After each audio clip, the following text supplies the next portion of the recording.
Ang TGP Party List, ito po ay isang kilusan ng ating mga kababayan na naglalayon na magbigay ng mas magandang kinabukasan sa ating mga kababayan gamit ang talino at galing ng Pilipino.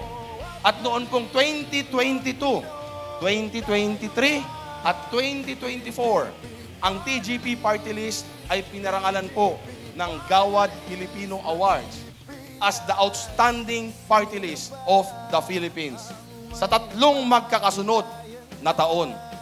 Isang pagpapatunay po na ang TGP party list ay nangunguna sa pagseserbisyo para sa Pilipino.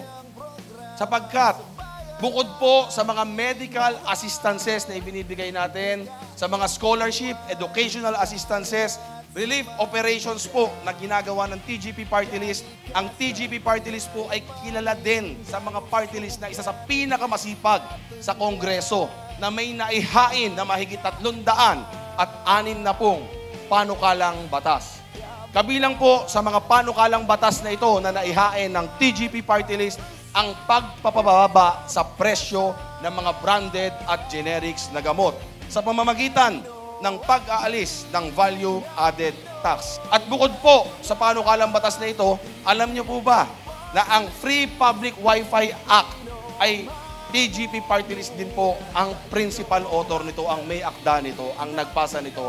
Ito po ngayon ay ganap ng batas.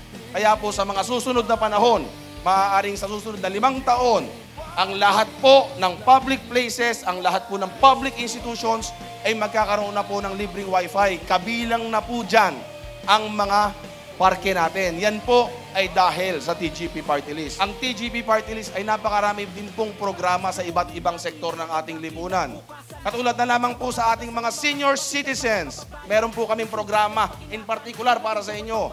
TGP Party List po ang isa sa nangunguna na nagtutulak ng batas para sa expanded benefits and privileges para po sa ating mga senior citizens. Sa lahat po ng solo parents, TGP Party List po ang nagsusulong ngayon na mas pabutihin pa yung Solo Parents Act. Dahil kung meron po tayong mga programa na naibibigay sa ating mga senior citizen, kami po ay naniniwala na dapat ang atin pong mga solo parent binibigyan din natin ng kakaibang pribilehiyo para makatulong po sa kanila sa pagpapaaral ng kanilang mga anak. Ang gusto ko pong bigyan ng diin sa inyo kung ano po yung kahalagahan ng pagboto ng party list. Karamihan sa ating mga kababayan hindi alam kung ano ang kahalagahan at kung paano bumoto ng TGP party list. Nais ko pong ipaliwanag sa inyo ang pagboto ng party list, isang party list lang po ang ibinoboto. Pag dinaluan nyo yan, tinatlo nyo yan, wala na. Hindi na po yan bibilangin. Ikalawa, ang party list po, yan po ay nasa likod. No? So babalik ka rin mo yung balota, hahanapin mo yung number 23, nasa kaliwang bahagi po yan, isi-shade mo po ng buo. Ako po ay buong kababaang loob na humihingi ng tulong sa inyo. Na sana po, tulungan nyo po ako pagsama-samahan na natin na ang TGP Party List ay mailuklok muli sa Kongreso. Napakadali pong tandaan, number 23, yan daw ang numero ni Michael Jordan, yan din po ang numero ni LeBron James.